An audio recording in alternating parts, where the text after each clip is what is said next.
Hello, hello, hello. Welcome everyone to another exciting episode of Empower Life with Cleopatra. Who's in the chat? Who's here yet? Who's here? If you're here, just please put something on the chat. Let's know that you are here. It's going to be a good one tonight. It's going to be such an exciting and fun show tonight. I cannot wait. Guys, sit back, all right? It's going to be, I'm not going to say a bumpy ride, a smooth ride, but filled with lots of fun and laughter and everything. So if you're in the chat, put something in the chat. Let me know you're in the chat. I'm going to be checking to see who's in the chat. So welcome, everyone. Welcome, welcome, welcome. So welcome. And I'm going to go ahead and introduce the show tonight. So I'm Cleopatra, your host, and today we have a truly enlightening conversation lined up for you. Our topic is one that resonates with so many of us. Secrets guys wish girls knew. We'll be diving deep into the dynamics of relationships, exploring what men often wish women understood about them, and uncovering practical advice to strengthen those connections. Joining me are three incredible guests who bring a wealth of experience and diverse perspectives to the table. First, we have Kingsley Edamivo, a dynamic spiritual leader at Power of His Resurrection Ministries UK. When he's not delivering powerful sermons, you'll find him deep in the Word, studying the Bible or soaking in inspiring teachings from other men of God. Kingsley is also a fitness enthusiast who loves hitting the gym to stay energized and vibrant. A passionate football fan, proudly supports Arsenal. Gunners for life. Does it? His infectious energy and unwavering faith make him a guiding light, both on the pulpit and in life. Guys, get ready for an uplifting and engaging conversation with Kingsley. Secondly, we have Robin Davis, a transformative advisor with a knack for helping individuals and teams reach their fullest potential. With a wealth of experience in innovative tools like the GC Index, Robin is all about enhancing collaboration and understanding through natural strengths. His fresh perspective on leadership, personal growth, and modern frameworks like the five love languages brings a fresh, refreshing twist to our discussion.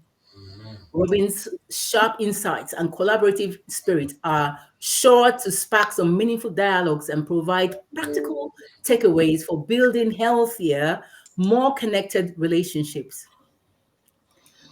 Finally, let's say hello to MD David, the visionary president of African Entertainment Network, based in Lagos. MD is a prolific writer, a journalist, and marketing communications strategist with a rich portfolio of media and entertainment projects for both local and international brands across Africa. His expertise spans script writing, social, political, and relationship topics, making him a sought after speaker and educator. When he's not crafting compelling narratives, you'll find MD enjoying a good book, swimming, or relaxing at the beach. We'd love that, wouldn't we? Joining us for an enlightening and spirited discussion with this multifaceted communicator who brings stories to life with passion and purpose. We're so pleased to have MD with us. So, guys, listen, grab your favorite beverage, settle in, and get ready for a conversation that's filled with wisdom, laughter, and aha moments. Let's jump right in, guys. Well done, and help me welcome my guests. Welcome, guys. Welcome, gentlemen. So good Good to have you. evening. Thank you so much. So we're Hello. going to jump right in, guys. Firstly, what are the most common communication barriers between men and women in relationships? And I'm going to start with Robin. Ah, right. Well, they do say that men are from Mars and women are from Venus, Yeah. but we're not actually from different planets. We just have different communication styles. So we need to understand our communication styles. And one of the biggest problems of that is what we call an assumption junction, that we often assume many things in our partners. Our partners actually assume that we understand unspoken needs that lead to missed signals. So, as you said in your intro, one of the key enablers to actually help people actually understand what actually motivates them, one of the key assumptions is the 5 love languages. So those are physical touch, acts of service, words of affirmation, quality time, and receiving gifts. If you understand what your primary love languages are and those of your partner, then you can appreciate what actually you can do to make them happy by delivering that. But beyond that, men do often jump to solutions when women seek empathy. So that is something that men are typically not as good at as women. None of this is universal or generic or applies to everyone. There is a bell curve for everything. And we've also got here about silent treatment. People avoiding discussions to prevent conflict. So that only just fuels misunderstandings. If you keep quiet and don't actually communicate with the other person, then how can you expect the other person to actually understand?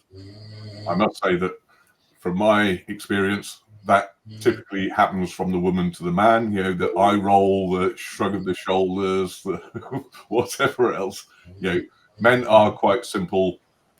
We like peace and quiet, but we also like direct. We don't like hidden messages or whatever else. When no means yes and yes means no, and fine means everything's not fine and all that sort of stuff.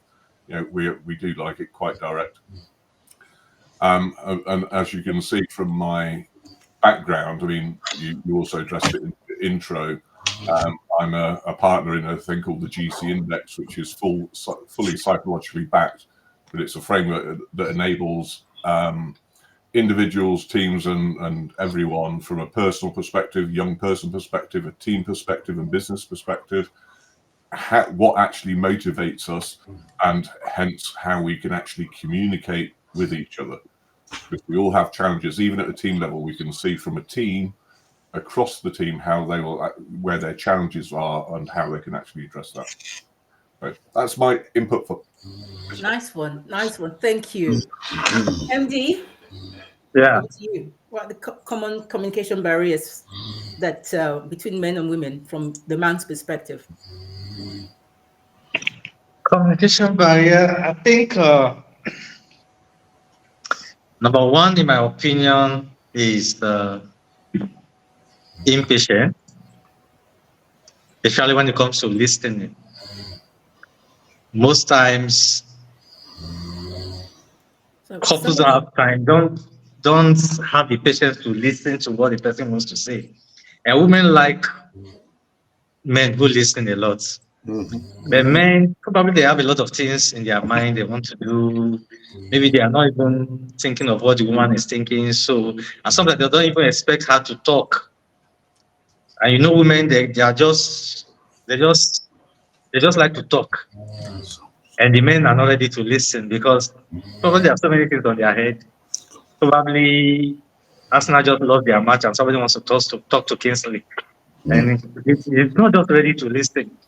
So that could create a barrier. And sometimes it's because the women also read the moods of the men.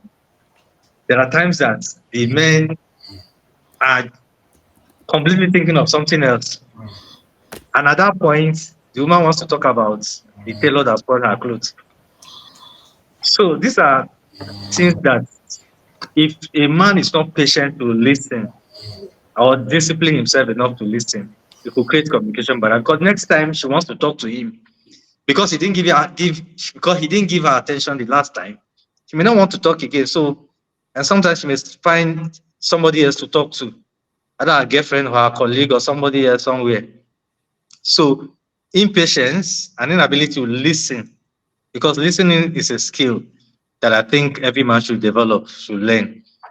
So that's a major barrier to me. And women too. Both men and women both need to learn how to listen. Yeah. Yep. Yeah, Okay. totally. Totally. Kingsley, what about you? Um, Communication barrier to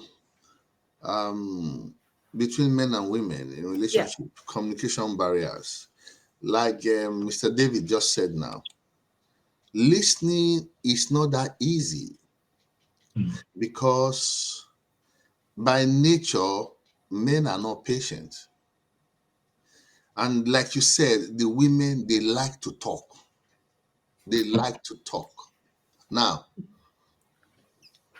you must not talk back. You must not even give them answer. You just stay there, let them talk. But I tell you that listening to them too is a problem, because I had that problem as well. Yeah.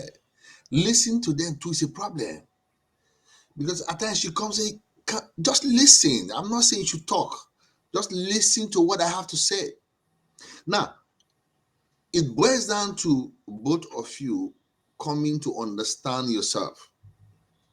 And on this occasion, I will rather the man try to understand the woman, because she has a lot to say. And if you don't let her talk to you, she will talk to somebody outside.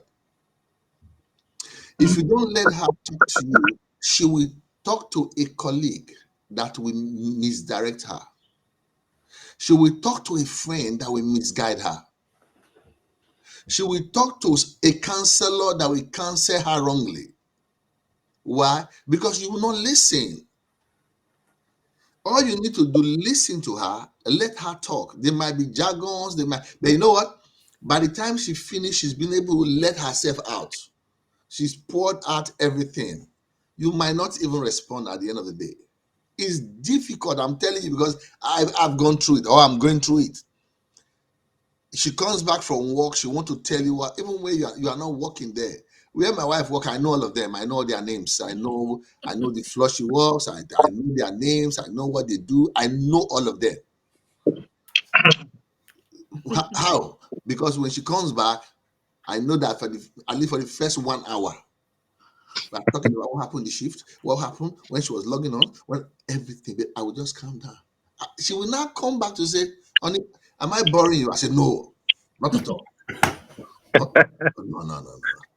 You know, at that point, maybe after 45 minutes to an hour, she say, "Oh, honey, I'll just let you rest, bro. I've said enough today. I know all I'm saying, you are not interested. You are just trying to listen."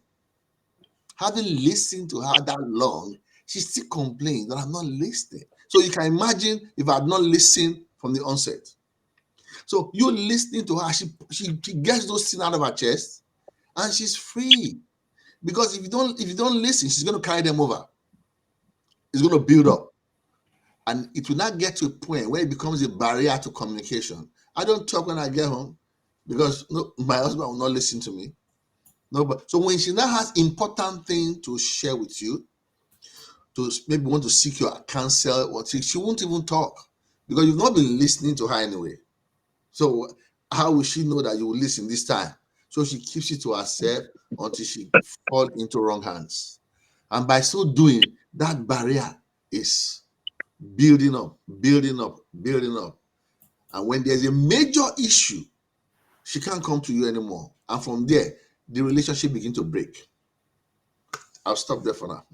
Is Thank this you. Thank you. Thank you. just a quick question, Kingsley? Is it a monologue when she is talking to you for an hour, or are you actually, asking questions and everything at the same time? Okay, I know she's going to watch this video, but the truth is that when she's talking, I'm just doing my best to sit down and just be there. In all the talking, I'm just waiting for either where she's got something wrong, or where I can quickly say, "No, you got that wrong, you didn't do that well," where I can quickly correct. That's why I'm just listening. Not that I'm listening for us to have conversation, for me to say, "Oh, no, no, no." I'm just listening to see what is really happening. Is she on the right path? Everything just went well. Overview. That's just it. Okay. Okay. We've got so many questions. I have so many questions I want to ask. So I'm gonna try to keep it as succinct as possible, and all maybe the answers also to be as succinct as possible. Okay. But very quickly, just to add to what you've said, and I think MD said this earlier as well about the fact that if a woman comes to a man and says, "Oh, this is happening, this is happening, this is happening," one of our pet peeves, and I'm speaking on behalf of all women right now, not just on behalf of myself, Cleopatra, I'm talking about all women. What we don't like a lot of the time is when the man will say, "Oh, you should have next time you do this, you do that, you do that, you do that, you do that, and do that. You shouldn't have done that, you shouldn't have done that, you just do this and that." And I'm thinking, I didn't call you. I'm not speaking to you because I want you to tell me what I should have done. I just want you to listen and say, "Oh, really?" Empathize. Even if I'm not Yeah. making sense to you, just say, "Oh, you poor thing, sorry. Don't worry, next time." Are they mad? How dare they talk to you like that? Never mind. Don't worry. Just something to make me feel better.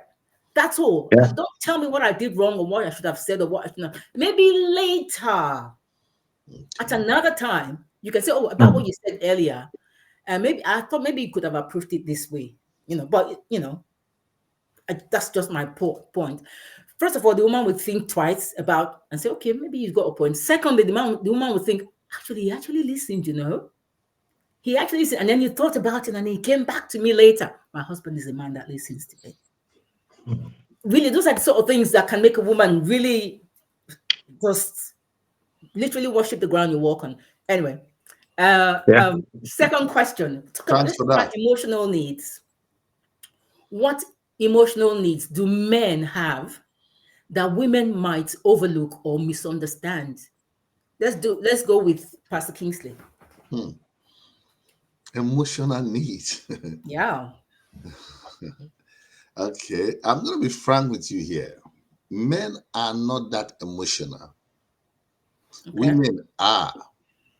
You see, I'll tell you what a man needs is not emotion. What a man needs is respect and care. A man comes from work or just come back home and you hug him, "Darling, I love you, I kiss, kiss, kiss." That doesn't make any difference to him. You do that to a lady, wow, she'll be very happy. She will. Please, I'm going to give you myself as a case study when I talk like this, please, because I told you I was not going to. I'm going to use myself as a case study, no research. She comes back from work. I deliberately want to make her happy. And then she comes back. I'm waiting behind the door. I jump on her. "Oh, baby, now she's gone through hell before she came back. She's so happy. She will not even want to talk what happened at work now. She's happy with my jumping around her and everything. And then after that, we can now face other things. But for that moment, she's so happy. But for me, when I come back like that, I want you to pick my bag from me. Ask me, go take your bath. Get me something to eat. Just care for me. Ask me, "Are you okay? How was work?" By yourself, just ask me, check on me. That makes me happy. Don't bother to kiss, embrace. Those doesn't make sense. They don't make any meaning to me. What will make me happy is as I'm coming, honey, take my bag from me. Take off my shoes or take my shoes to the bedroom. Honey, go and take your bath. You need to wash. You need to wash. And let me get you something. Let me prepare something. I see you running around to make me comfortable, to make you, I see you doing all that. I'm happy that my wife is doing all that for me. That's what gives me joy. That's what makes me happy. You're jumping on me and kissing me. You are on your own. That's not, it's good. It's good. That's fine. But as a man, that does not keep relationship as it will keep when a man does it for a woman. Okay, that's fine. Thank you for that. MD. Yeah. I have a slightly different opinion on what Mr. Kinsley has just said. Men are very, very emotional. The difference is that they express it in a different way. And that is one thing many women are overlooking. Maybe you The man hit his leg on his stone and he shouts, "Ah!" And the woman looks at him. She didn't even say sorry. You just feel he's a man now. You know, it may look as if it's something unimportant. See, that's why when you see a man breaks down, maybe the wife cheats on him, or the wife does something very, very horrible, you think, he's a man, I don't even feel it. But deep in his heart, he's in serious pain. So you don't wait until the man breaks down for you to show care because you think that he's a man. I know there's a saying that they say men don't cry. Men cry. You may not see the tears, but they cry. And their own is even worse than the woman. The woman may just get emotional, cry, everybody will hear, scatter places, and that's all. But you see that man that suppresses his own every time. His own is what when he breaks down. So men are equally emotional. So once in a while, or most of the time, show them, pat him at the back. You may think it doesn't make anything. No. You see that part at the back, it makes it has an effect on a man. And then when you say you come back from work and the woman just say welcome and you're happy, you're okay. Some men won't agree. Just welcome, Bawo. No. Come, hug me. Some men like that hugging. I know some African men want to really be African. Oh yeah, Babaki, just go and stay there. I beg. Where's my food? Where's my water? Modern men, they want to see this thing in women. They want a woman to, oh, welcome, darling. Even if you can't kiss, just touch the baby. How's your day? You know, those small things. You think men don't appreciate it? They do.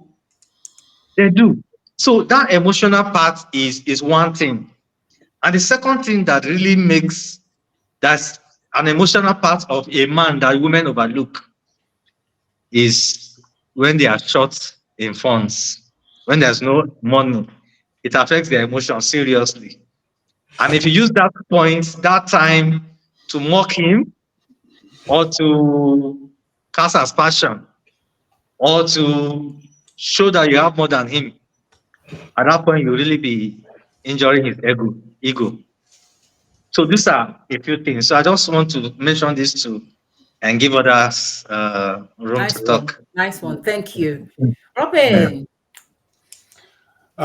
Yeah, I mean, I agree with quite a lot of elements from both Kingsley and MD there. I mean, both from a man's perspective and women's perspective, I think recent history has caused confusion in the roles that both genders need to provide. So the man was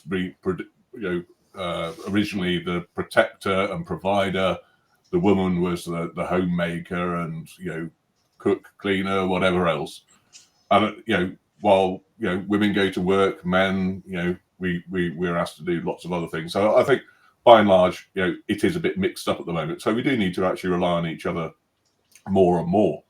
I think as MD said, and Kingsley, men, we are quite simple creatures, really. We do like peace and quiet. So even though if like I was mentioning before, if we are being talked at in a big monologue for an hour, we're not necessarily listening. We've turned off. We've gone to our nowhere space. We've gone to we just think, okay, this isn't a dialogue. This isn't communication. You're just talking at me. So what we really want emotionally is actually having some recognition, some respect to that recognition. Value our opinions, our decisions. Don't just assume. Don't just demand. Don't just expect something from your man. Talk to them and give them some respect. And also for the lady to actually be the support system. So we do like some encouragement in our personal endeavors. It's not just an expectation, you must do this, you must do that. We do have our own little hobbies and stuff like that. So support us in doing those hobbies, just as we'll support you. Similarly, being the need for both physical and emotional closeness. Yes, we're men. We typically do like the physical touch love language probably more than women do. But that doesn't mean to say sex all the time. It can be a hug, it can be holding hands, it may be a cuddle. And we do get upset when, we just get rebuffed with I've got a headache or something like that. On top, actually, I think that's probably it for this. Sounds good. Sounds good. I'm loving the answers. Okay, so MD. Yeah. And then after MD, then Robin, and then Kingsley.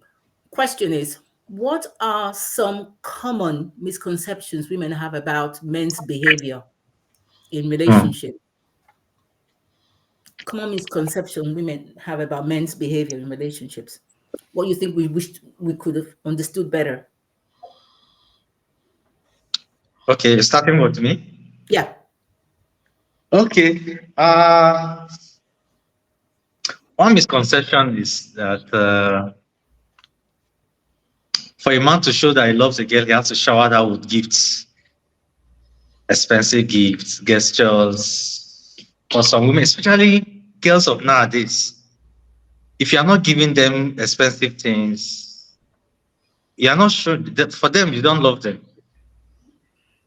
That's how most of them. So for some, it depends on their background, the kind of home they come from. Some home are very materialistic. That if you are not dating a rich man, your mother starts fighting you. Okay, ours was not like that. But this generation of children, let me not call them people, ladies, they take expensive gifts as a sign of love, which is to them, if you are in a relationship with them, is part of what you should be doing. So if they see a man who is not forthcoming that way, they start thinking twice, does he really love me? That is one thing. And then some women think that all a man wants in a relationship is sex. So sometimes even when he says, how are you? What goes to their mind? This one wants to sleep with me. And there are men who genuinely want to be your friend, who want to study you, who want to know you, who want to date you for real sake of this, who want to marry you. But if just hello is equal to this one, don't come again, it's women misunderstand men in that aspect. So it's a major misconception that women have about men's behavior. And I'll just mention one thing too.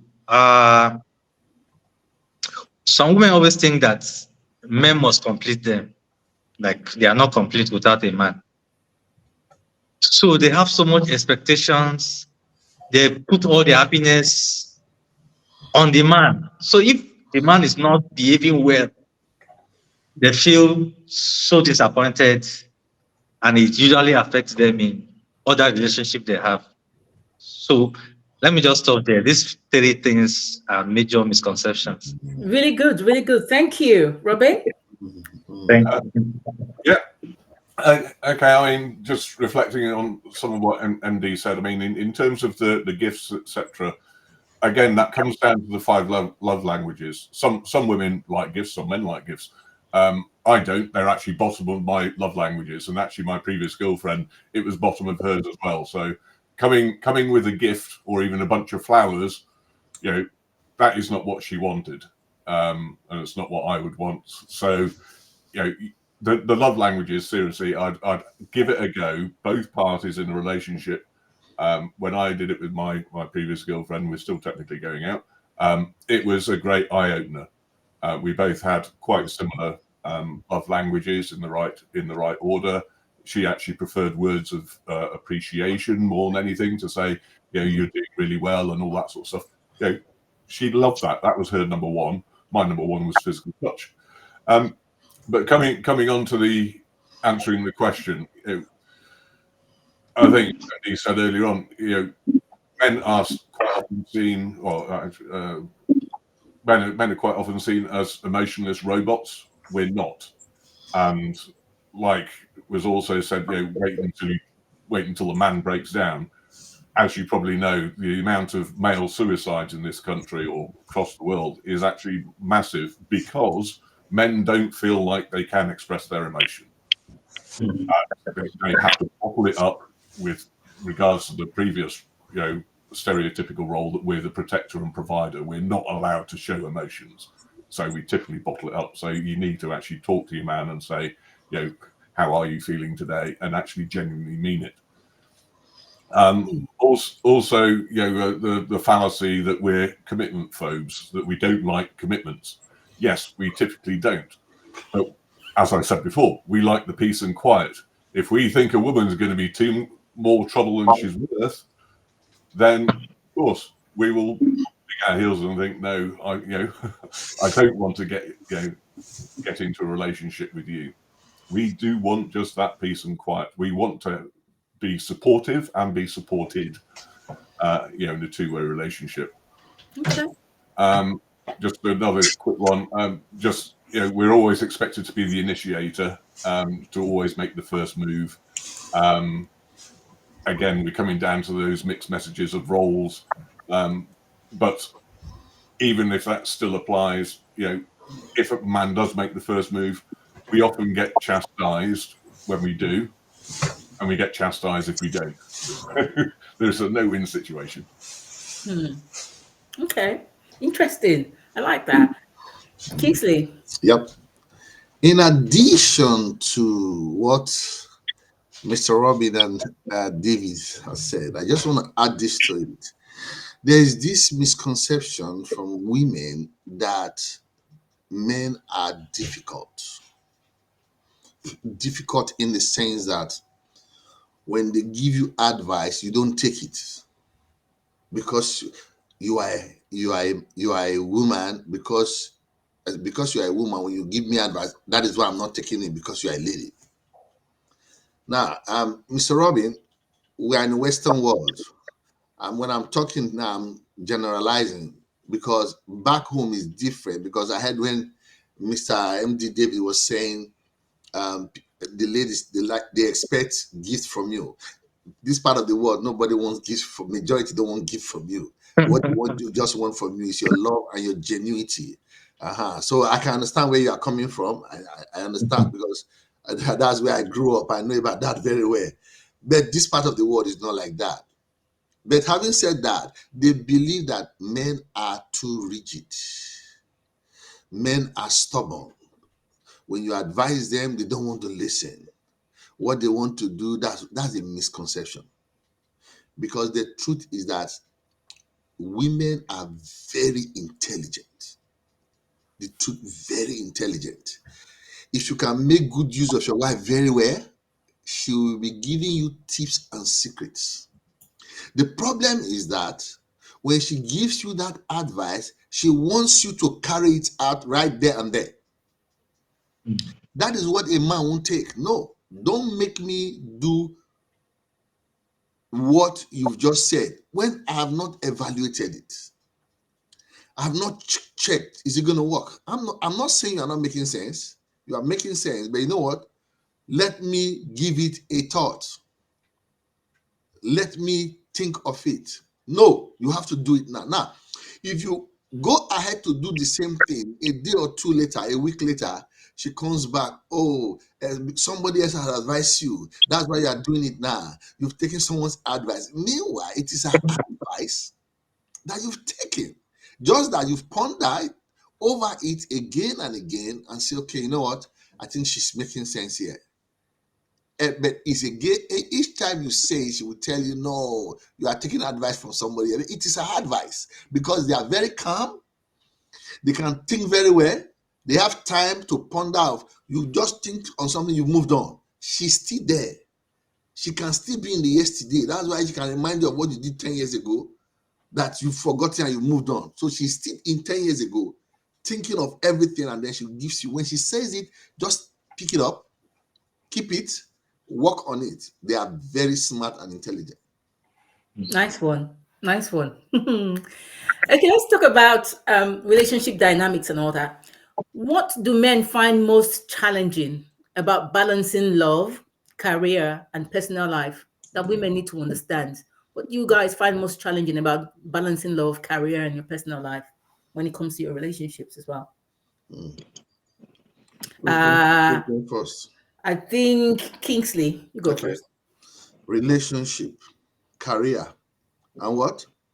And personal life. And personal life. Relationship, career, personal life. Love.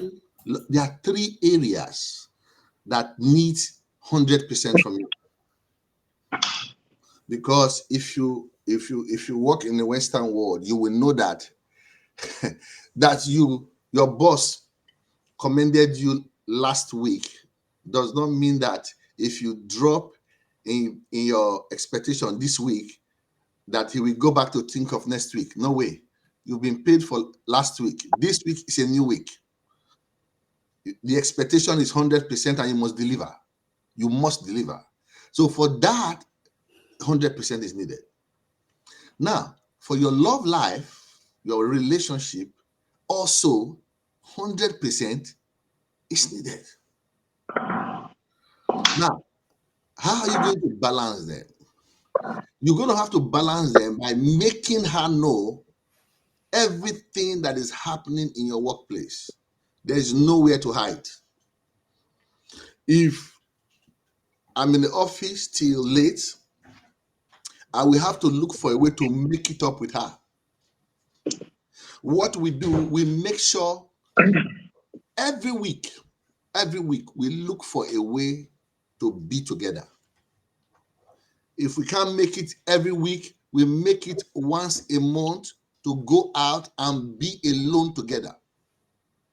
If it means going to a hotel, just book 2 days. The kids are not there, just two of us alone.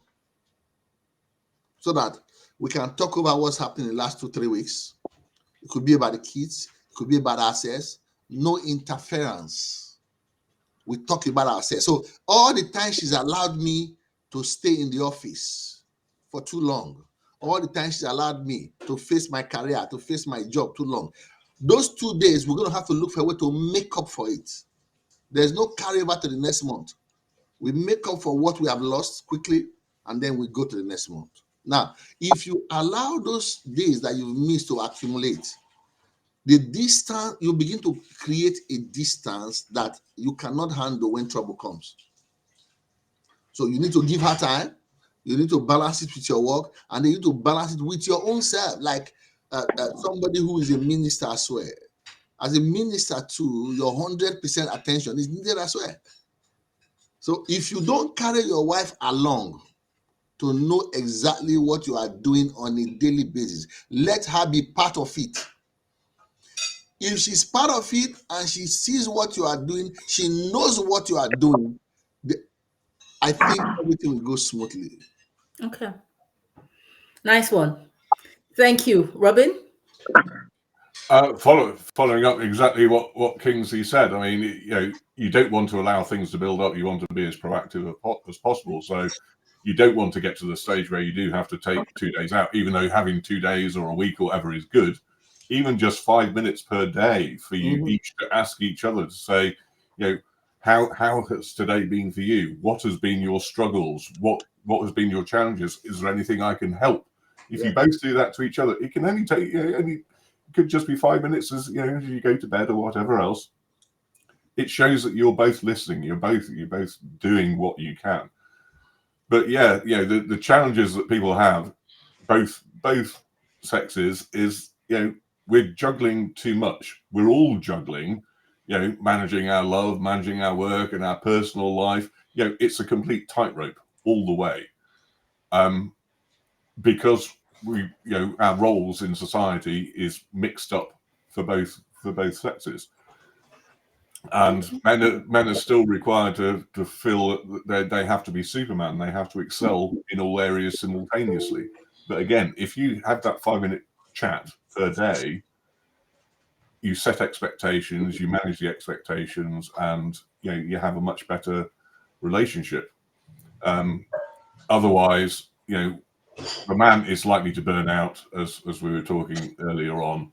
If they are supposed to be emotionless robots or whatever, we need our downtime. If we can't talk, we will burn out and we will snap. Nice one, nice one. Thank you, guys. If you're in the on this session, please put something in the chat. If you got any questions, please feel free, use the chat, ask your questions. Even if you haven't got any questions, you've got a comment to make, please feel free to put the comment on the chat, and I'll happily read it to my guests so that they can respond to the comments as well. So please feel free to make your comments and your chats and everything else. MD, please go ahead. Okay. Balancing between work, relationship, and what's the third thing? And personal life. Personal life. And personal life. Okay. Yeah, I think it also depends on what stage you are in your career, in your work, what stage you are in your family too.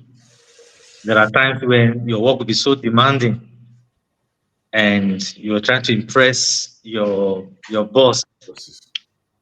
Sometimes you may need to start spending more time at work and at home. But the vital point that Mr. Kingsley and Ruben has said is, in between that busy schedule, create time to keep in touch.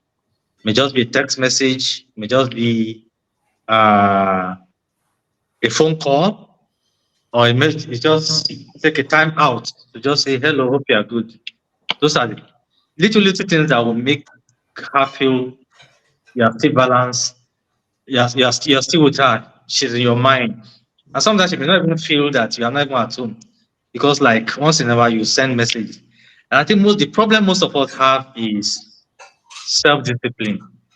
A lot of us are not disciplined in balancing the time we spend. There are times that, especially in Nigeria here, there are people that close from work by 5 o'clock, but they won't go home. They'll still go and meet with friends. And they'll get home 10 o'clock, 11 o'clock, and they'll still expect the wife to smile. She won't smile if this thing happens regularly. And sometimes you're at home, but you don't even have a time. You are still busy working on your laptop. You are home, but you are still busy working. So we are not disciplined enough. Sometimes we went for a retreat and we're told that you should not bring your work to the house. So once you close and you are home, every other time you are spending is with your family. It helps to balance off. So she knows that you're at work from 9 to 5, and once you are back home, she knows she has you and the children also have you. If only we can be disciplined to that extent, it will be good. But most of us are not really, really disciplined. And I think it also has to do with understanding. If couples understand themselves very well, even times when you are 2 days out of the house, there'll still be communications, and then you'll be able to balance up because you are not far away. It has to do with the mind. If your mind is there, even if you are not there physically, she feels you. She feels that your minds are together. Nice one, nice one. Never, hi, Never. Thanks so much for joining. Never says great stuff. Thank you for sharing and for your thoughts. Excellent. Thank you. Another question I was going to ask you guys was about physical intimacy. What do men wish women knew about physical intimacy and its importance in their relationship? Now, I know that some men like public displays of affection. Some men don't. So I guess maybe it depends on who you're with and some person. But what do men wish women understood about physical intimacy? First of all, do you like public display of affection or not? And what do you wish women knew about physical intimacy in relationships? And let me ask Kingsley. Wow, me again. Like you said, individual differences. I don't like physical intimacy. I don't like it doesn't mean if you do it, I'll be angry. But for me, it doesn't make any difference. But for my partner, it makes a lot.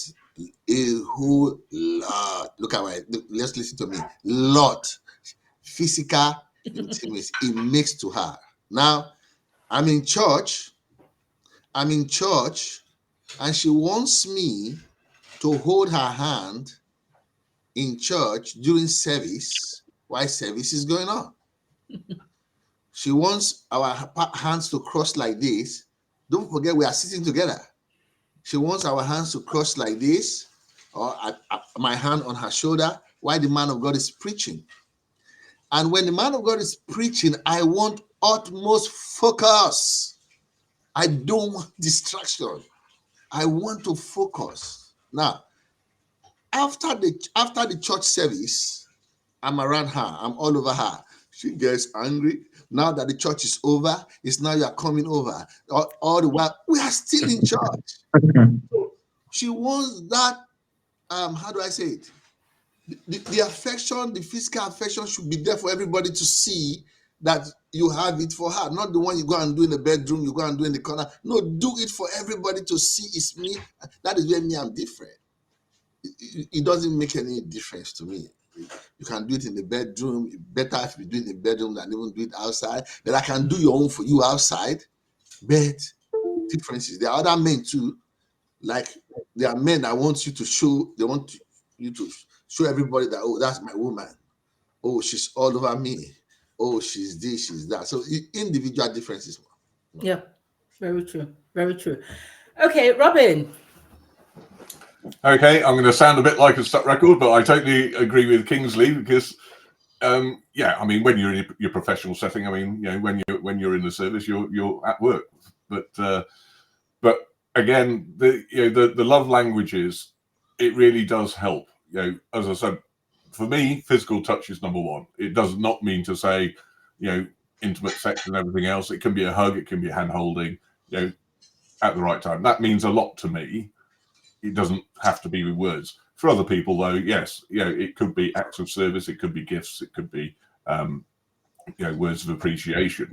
So finding out your love language really does help. But I would say that probably most men, physical touch is probably up near the top.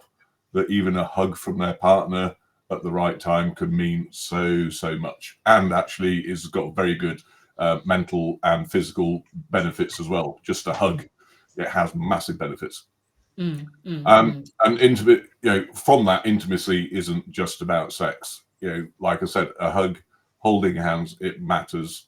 It, you know, it all adds up. But you know, men do also, just like women, we want to be designed by our partner in whichever way is your top love language. If you know your partner's top love language, if you use that, if you service that and provide what they need, then your intimacy will be perfectly fine. And I think that's it. That's it. MD, I'll come to you in a second so that you can answer that question. But let me just quickly go to the chat. Stanley says remote work doesn't make that easy these days. I guess it's in terms of what should they understand about men, and what men wish women understood in terms of maybe their commitments and things like that. Yeah, I mean, if a man has work commitments and is working late and everything, yeah, sometimes it's difficult for the woman to understand, especially if she's not getting the kind of TLC that she wants and all that. I mean, like Kingsley said earlier, women are very, very, we're very interesting people. And sometimes we just want that affection, whether, you know, we just need it there and then, you know, but sometimes I guess we need to be a bit more empathetic to men's challenges. Neville says, Kingsley, oh, you mean display of affection? Yes, that's what Kingsley meant. And Stanley says the part about leaving work at the office. Yeah, so yeah, that's what you meant. The part about, you know, leaving your work commitments and at work, and when you come home, you're totally focused on your woman and not bring work home, kind of thing. MD, please answer the question. Okay. It's about physical affection, right? Yeah, intimacy, and it's Intimacy. important in a relationship. Yeah. Okay. I'll go back to my points that sometimes it's Ah. Uh-oh. Mm-mm.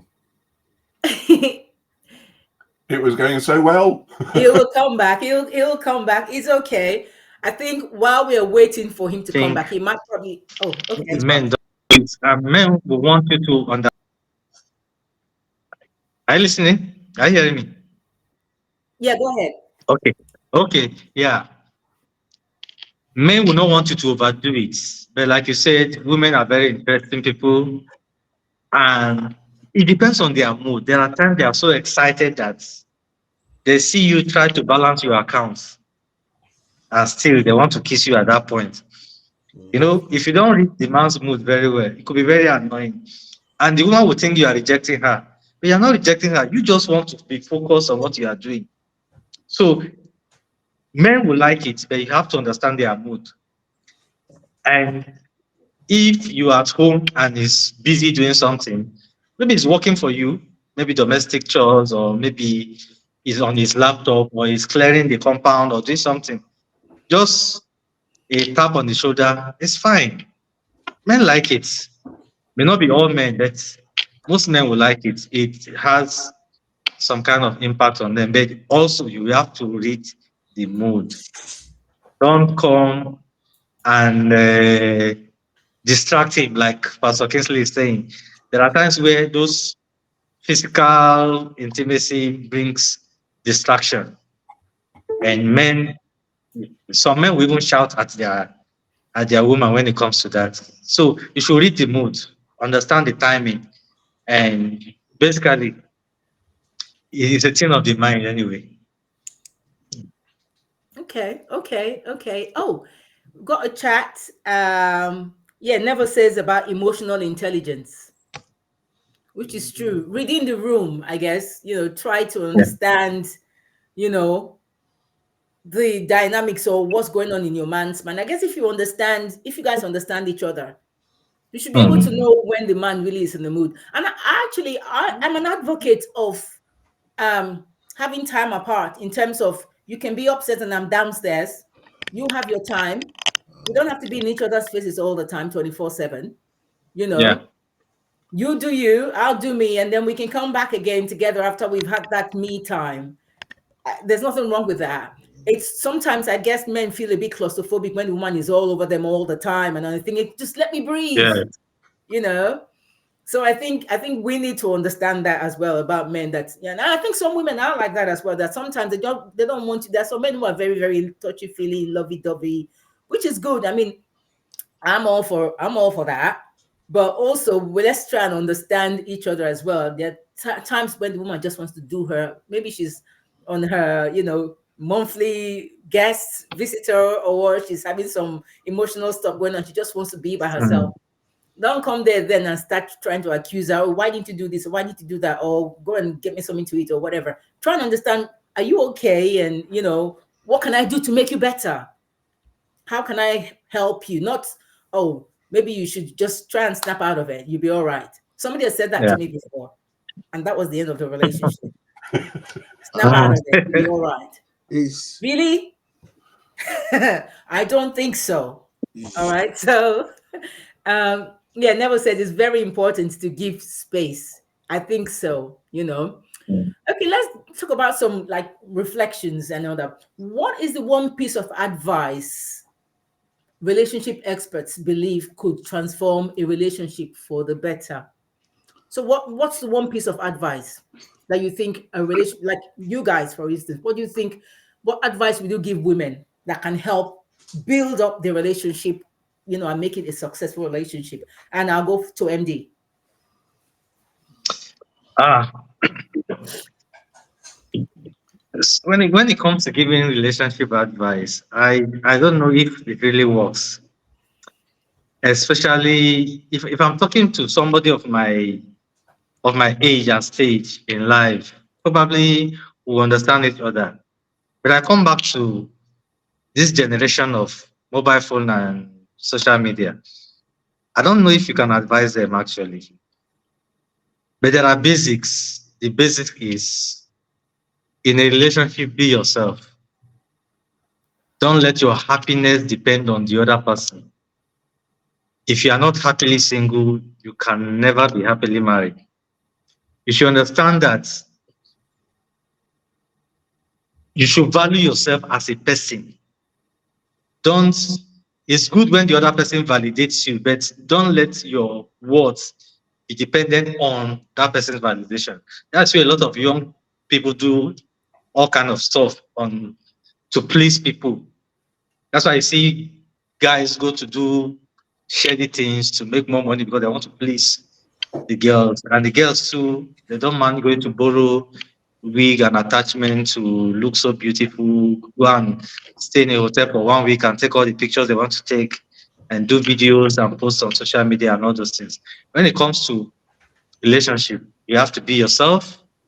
You have to work on your self-esteem and your confidence. That's what will make the other person to actually value you. So we have spoken about things that are misconceptions about relationship and love. These things are very, very important. Sometimes it's difficult to even define love. It's difficult to even say whether it's love that keeps a relationship going or just friendship or understanding. Some will even say the ability to endure. Because once two people are relating, a lot of things happen. And especially when you start living together, so many baggages are unpacked and they may not be things you expect. So patience has to come in when it comes to relationship. Tolerance has to come in when it comes to relationship. Empathy, compassion has to come in. If you are dating somebody and you don't have empathy, you don't have compassion, that's why you see yourself using the wrong words, insulting, cursing, or even hitting that person physically. Because you don't really have compassion. Maybe you're in a relationship for something else, or you just want to marry. So for young people, one, be yourself, know your worth, and love, enjoy your, how do I put it? Enjoy the period of the state of life that you are. If you are a student, make sure you are fulfilled as a student.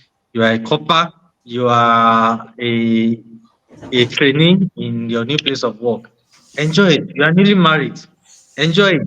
Life is in stages. If you don't enjoy this particular stage, you are expecting that tomorrow is when you gather money or when you do this, the time may never come. Hmm. Okay. Okay. Nice one, Robin. I'm going to cheat and give you 5 small pieces of advice. First one is assume good intent in your partner. That if you're having disagreement, assume your other partner has good intent. Communicate, don't assume. That will help avoid unnecessary misunderstandings. Don't assume anything, communicate. Each other's cheerleader. So praise what your partner has done. Always stay curious. Never stop learning about what your partner's needs are. They're always evolving. And invest time daily. Invest quality time listening to each other. Nice one. Nice one. Thank you, Kingsley. Thank you. Thank you very much. You said one advice. Please, can I add another one? Let me make it 2. The species called woman, they are very complex. I hear you say we try to understand them. Listen, you're going to have to do a lot of work to understand a woman. What you need to do is to be patient, like MD said. Listen, you can make a point to a woman this morning and she gives you an answer. You will make the same point tomorrow, she will give you a different answer. Now, the same question you will ask in 3 days' time, different answer. Why? When you asked that question on a Monday, she was in a good mood. So you had a good conversation. Now, the night of Monday, waking up in the morning, she's in her period. And you ask the same question, she snaps. The same question, the same person. She snaps, and you back off. Leave it for a week or two. You come back a week or two, she's in her ovulation. The mood swing, change again. The same person. Now you are confused. So I will advise a young man that is going to marriage. This is what you are going into. Come on. When you begin to experience things like this, please don't take it she's a bad person. Don't take it she's a nagging person. No, no, no, no. Her mood has just changed. You must look for a way to accommodate each of those moods. That is what will make you a good husband and a good father. Look for a way to accommodate them at each period of time. When she reacts like that, find out why she's just done that. She didn't do that just like that. There's something behind it. If you are calm enough to find out why, you will discover that there's something happening inside of her. The lady you spoke to yesterday, she's not the same lady today. Something has changed inside in her. So I will advise a young man like that. Now, the second advice I will give to a young man that is going to enter a relationship is, please, if you are not ready to forgive, please don't start anything. Relationship is about forgiveness. Because what you are about to experience, you've never experienced it in your life. Somebody into your space. You have brothers and sisters, you all see, but listen, you don't see your brother's nakedness. You don't sleep with your brother as an adult. No. Somebody is going to be sleeping in the same bed with you, under the same duvet. She's in the toilet, you are standing there watching her. You are in the toilet, you are free. Look, somebody has broken into your space. So now what's going to happen? What you have not experienced before, you're going to be experiencing there, because she's seen all of you and she can tell you what nobody has ever said. Oh, my mommy has never said this to me. No. She's going to say it to you because of the intimacy. What you are going to share with her, you will not share it with your mommy. You will not share it with anybody. You are going to be sharing secret things with her. So for that, she has access into you. So there are certain things she's going to say. Please learn to move on. Don't hold it. Because if you keep holding it, it will build up. Secondly, she knows how to hold things very well. I'm giving this advice to a young man that is going to marry or that is there already. A lady knows how to hold issues very well. That is why when a man is holding an issue, we ask, are you a woman? Come on. So when those issues are coming up 7 years ago, let me report myself on this channel now. When I was going to have my last baby, that was about 10 years ago. We entered the theater, and my wife was supposed to breathe into, what's it called again? There's this issue, so breathe into. So I was there helping her in the labor room, and when she breathed out, and I asked a question, I said, baby, did you brush this morning? Come on. That is still haunting me till today. Yes, when I remember that's how your daddy asked me in the labor room when I was like that. If I said, baby, I've apologized. They called me from work. I ran to come out, and when she spoke, because she's covered, her mouth has been covered all day and everything. And when she spoke, I said, baby, did you brush? I got into trouble for it, and she kept bringing it up again. 10 years later. But guess what? Each time she brings it up, I laugh over it. I don't get angry. Oh, why are you bringing it up? This is a long time ago. No. I will tell the young man, listen, she will keep bringing up issues. But you as a man, try as much as possible, apologize, laugh over them, forgive, and move on. And I pray if I have opportunity again, I will now come to talk about where our parents have got things wrong with us. Yes, you just might. You just might. Let me quickly take some of the comments. I know Stanley made a comment some time ago about the me time, when he said me time could degenerate into snobs and malice if not well managed. And Neville was not quite understanding that what do you mean and all that, and then Stan kind of clarify to say that someone could be hurting and choose to use me time to deepen an existing void in the relationship, you know. And he says when the purpose of a thing is not upheld, abuse is inevitable. So yeah, I mean, I understand that about the me time thing. Sometimes people can use that as an excuse to, you know, just wallow in their own world and not engage and all that. But I guess understanding and sensitivity also is very important. If you see that that's the case, you can still call your partner to say, are you okay? Is everything okay? You've been by yourself for too long now and everything.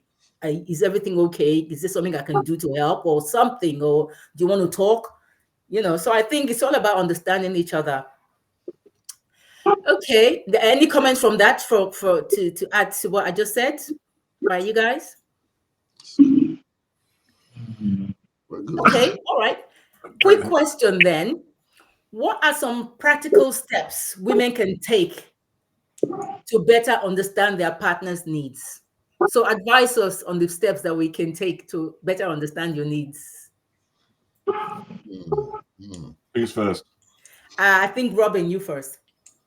Well, I will sound like a broken record. I'd say number one, do the love languages for both of you. Talk about the results and what actually motivates you. And number two, do the GC index in which I'm a partner, so you can actually understand what really does motivate you and what different challenges you're going to have and how you can actually communicate better. Those would be my top two tips. Nice one. MD? Yeah. Like we said, the key point is learn to listen and learn to communicate. It's one thing to listen, it's another thing to also speak your mind. Don't just listen without saying your mind, because the way men reason is different from the women reason. Men may be very logical and calculative, but women are they just think and act according to their emotions. There are times that the man is thinking about the problem at work or his friend that betrayed him. And the woman is just thinking that maybe he's seen another man, another woman, and he's not giving her attention. So, but when you speak, what is wrong? What are you talking? What is bothering you? Nothing. See that time where you hear nothing, nothing, nothing. There's a problem. So while we listen, we should also learn to speak out. Let's not give room for misunderstanding and misconception. Another thing we have to do is we must to accept who we are as a person. I know they say 1+1 is 1 when it comes to relationship or marriage. See, these people are two different personalities. They are two different people. You can be one in purpose and in whatever binds you together. But your attitude, your background, your behavior are quite different. So you must accept where that person is coming from. If she's the type that doesn't wake up early, if you make that an issue, you continue to have issue. One, you accept and then try to correct where it's necessary. These are things that can deepen your relationship. You talk, you accept, and then when you are correcting, you don't correct from the place of superiority. Because I always talk like an African. African feel that the partner is like a baby. They are like fathers to them. Of course, when it comes to tendering, yes, you have to give them tender care as a father.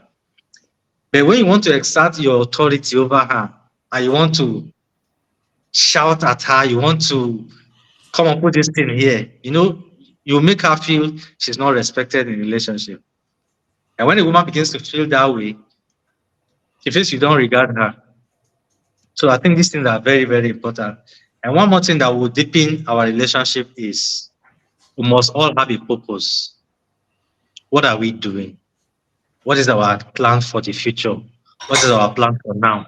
If we have a common purpose and we are working towards it, it gives reason to stay in the relationship. But when the man does not give a direction, the one doesn't know where we are going to, don't know what we're doing. Are we planning our own building? Are we putting our children in a private school? You don't even discuss this thing. The man is just thinking on his own, planning his own, without carrying the woman along. It's really a problem in families. So the woman just think, I don't even have a future in this place. So let me gather money and build my own house and buy one land somewhere without telling him. These are things that can bring friction in a relationship. Very true. Very true. Yeah, Kingsley. Okay. Cleo, what is the Cleopatra. question? Sorry, what is the question? That is, what do I think a woman can do to help me, or to help her understand me better? Yeah. Okay. I will want her to study me. Please try as much as possible to study me, because I am studying you as well. And studying me involves you trying to know when to present issues to me and when not to. When Yeah. I will be receptive and when I'm not. Because when you can come into my space when you know that I'm not in a good mood. There are certain issues you should not raise at a particular point in time. Now, you know me very well. If you know me very well, then you will know when to bring up your case. Some women are very clever. When they want to ask something from you, okay. Let me okay. My daughter is 16. She asks anything from me, she gets it. My son is 18. He struggles to get things from me. Now, what's the difference? My daughter, she times me. When she's going to ask me for something, a day or two, she started playing with me. She started checking on me. She started saying sweet things. Daddy, have you eaten? Daddy, you dressed well today. Daddy, you this. I'll just call her and say, Shobe, what do you want? I don't want anything. I don't want anything. Now, she studied me because I asked the mom the same question. I said, how come this little girl knows how to time me and think Manipulates. what she wants? And you, my wife, you cannot time me and know when to get something from me. Because what I feel is that your own is entitlement mentality. I don't need to study you. When I want something, I have to get it. But she studies me and knows, okay, this is the time to pounce. And when she pounces, if I don't have it, I'll look for it. Because she's been good. So I like you to study me. Likewise, myself, I'll be studying you as well. I will know when it's a no-go area for you. So make effort too to study me. That will help both of us in the relationship.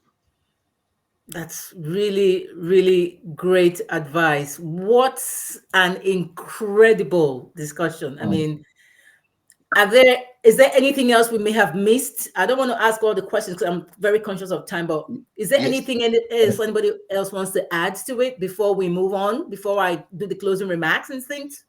yes, please. Yes, Yeah, please. go ahead, please. I see Burrell. Is it Burrell saying Yeah, come back to Neville. talk?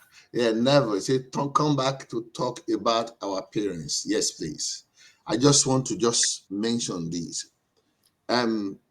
Parental upbringing. I don't know much about European world here because I bring my own children up mixed with European and African culture mixed together.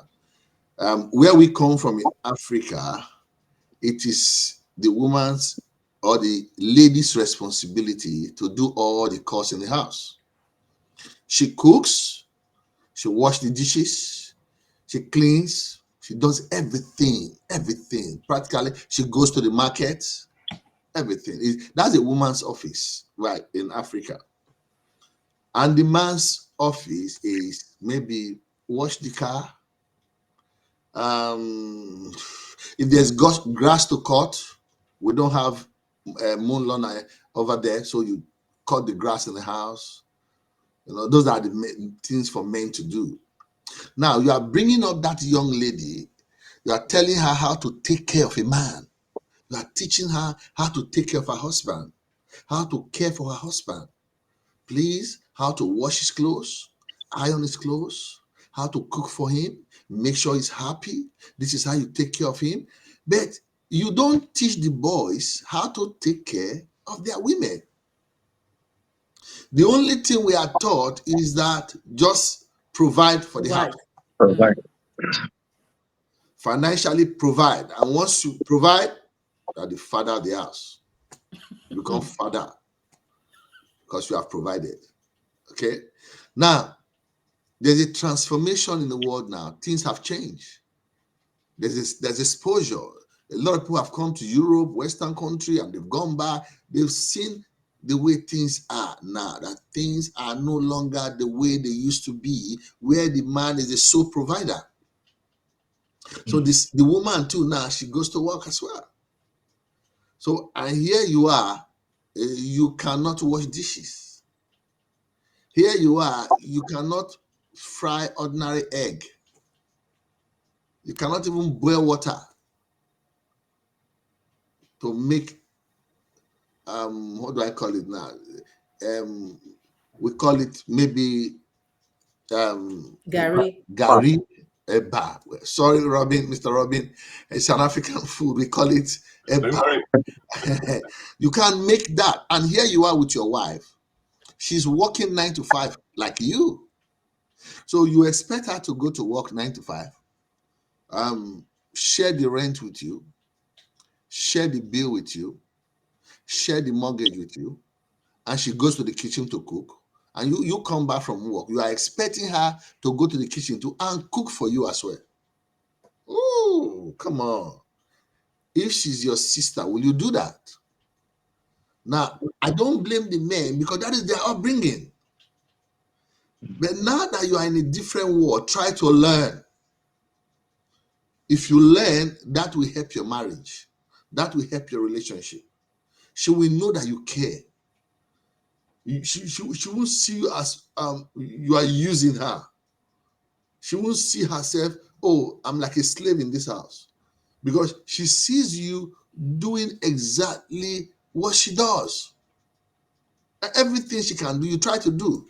Make effort. I'm not saying you are able to do everything, but she sees you making effort. And with that effort you are making, she's encouraged. Yeah. That she's not in this alone. Now you can't cook, then give her physical support in the kitchen. Stand by her while she's cooking. Tell her story. She wants the spoon. Pick up the spoon for her. And then what do you want? Do you want the pot? What do you want? Do you want this? You are there physically. That alone reassures her that she's not being used. That alone. Oh, you're going for shopping. Baby, come, let's go. You go drop her. You do the shopping together. You do everything together. That will help your marriage. We were not brought up to come and help a woman for her score. And that has been a disadvantage on the part of the average African man. Very true. I think as you said earlier, Kingsley, I mean, rather than you do the cooking or do the shopping together, you can actually do it for them. You can do it instead of them.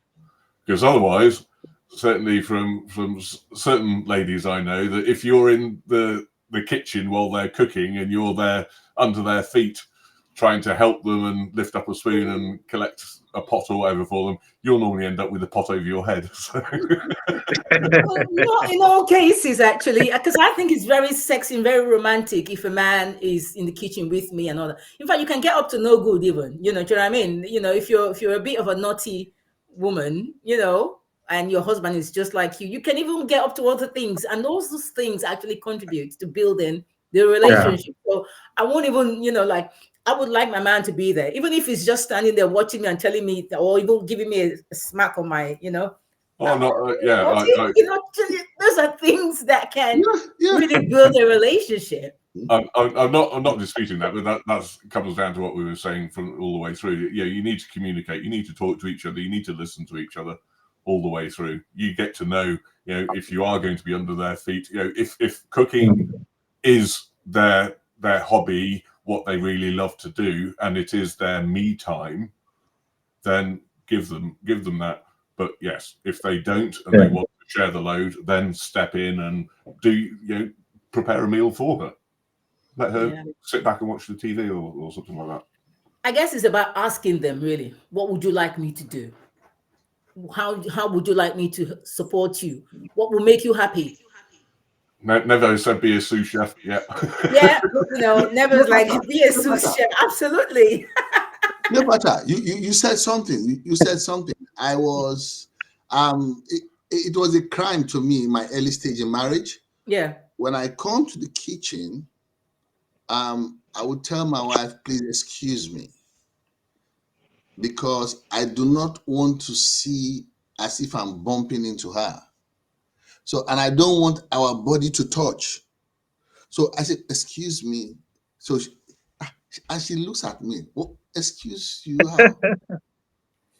Can you not touch me? Right. Can you not spank? Can you just want to buy? And me, I just like a gentleman, excuse me. I don't want to look as if I've touched your body when I'm not supposed to. So she began to teach me, like, you don't walk past a lady like that. We are in the kitchen together. You want to walk past, you touch me somewhere. You spank me somewhere. Let me feel your presence. Yeah. That you are here. And I began to learn. Yeah. So, like she said, you might not even be cooking anything, but just being there doing that alone, you are making a big difference. Yeah. I have a friend, actually, a friend of mine said to me some time ago, she said she was in this relationship where she's one of those touchy-feely kind of woman, a bit like me, And then she said she went into the kitchen and she was cooking, and she was about to cook, and then her man came into the kitchen and he was about to open the fridge. So she grabbed him from the back, smacked him and all that. And the guy turned around and said, "What are you doing?" I'd like that. She froze, literally froze, like, oh my God. Guys, don't do that again. For her, that was the end of the relationship. Yeah. Because she felt, okay, we are definitely two different people. Yeah. And this is not going to work. And even when she said, "I'm sorry," she said, "You don't do that. I don't like that. I don't like that. I don't like that." How is that going to work? Red lights. Exactly. So, yeah. Red flag. But I think they can still learn. Yes. It depends on individual. No matter your background, there's nothing you cannot learn. There are things You're you know that your teachable, you're partner would willing to like. learn. That's the thing as well. Are you willing? Yes, Yeah. yes, if he's willing to learn, and then you need to talk about it, and then that's when you know what works for both of you. I don't think there's a hard and fast rule about it. There are men that are terrible in the kitchen, and the women will prefer they are not there at all. It's either they spoil things, or the food will Or they will just burn, be putting or the meat in the the kind of mouth. discussion they will bring up in the kitchen. In fact, it's better they should not enter the kitchen at all. So if both of them need to talk and know what works for them. Very true. Very true. It's been so amazing. Never says when we're talking about relationships and the way some men will behave or women will behave. Never said something about bad training. Stanley, when we talked about the sort of food that we'll eat, Stanley said eba. For those of you who don't know what eba is gari and cassava flakes that is mixed with used hot water to make swallow, that you can swallow with your soup, whatever. Whatever. And Gari has no English name. It has no English name. It's Gari is Eba. Yeah, it's cassava flakes. Well, the English name is garium sulfate. The botanical name is garium sulfate. Right? But who cares? So they're not croutons then? No, unfortunately not. And Never says it's good to be a helpful human being. Absolutely. Both ways. Yeah. Both ways. Be helpful to each other.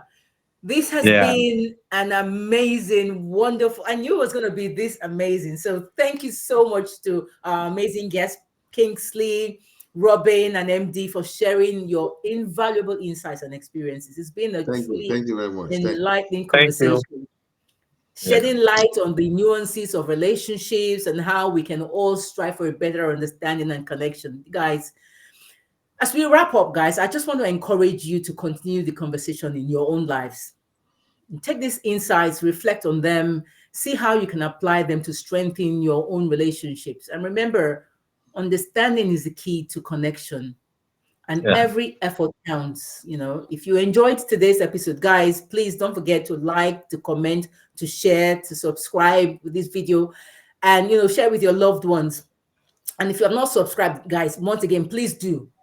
People watch the video, but I'm not seeing a lot of the subscribe like I used to. So please hit the bell icon, and so you can never miss an episode when I drop another one. And also, remember, I keep saying on all the shows, if you have anything you want to sell, maybe a product that you want to advertise or whatever, and you want to come on the show, as long as it's going to be something that would benefit our audience, come on the show and let's talk about it. If you have a personal life experience also that you feel somebody might learn from, or you can empower somebody with, whether it's negative or positive, come on the show as well. Talk to me. And if you want to be a co-host with me so that we can have a chat on the show and talk to our audience as well, let me know. Just send an email to empowerlifewithcleopatra@gmail.com. That's empowerlifewithcleopatra@gmail.com. So thank you for joining us today, guys. Until next time, remember, as I always say, be bold, be kind, and most importantly, be empowered. See you soon for the next episode, okay? Take care and God bless Bye, you all. everyone. Take All care. right. Bye. Thank you, Thank you. guys. Bye Thanks for bye. joining. Thanks. Yeah. Goodbye.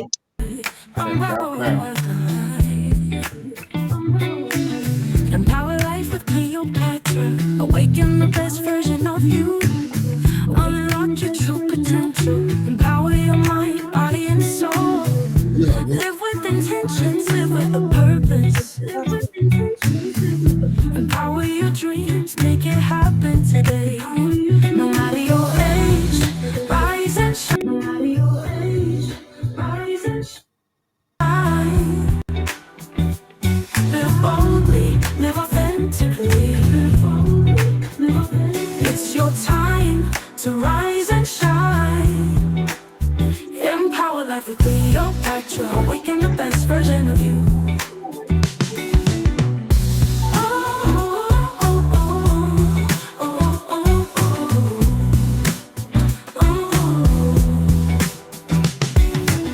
Your journey starts today. You've got one life to live.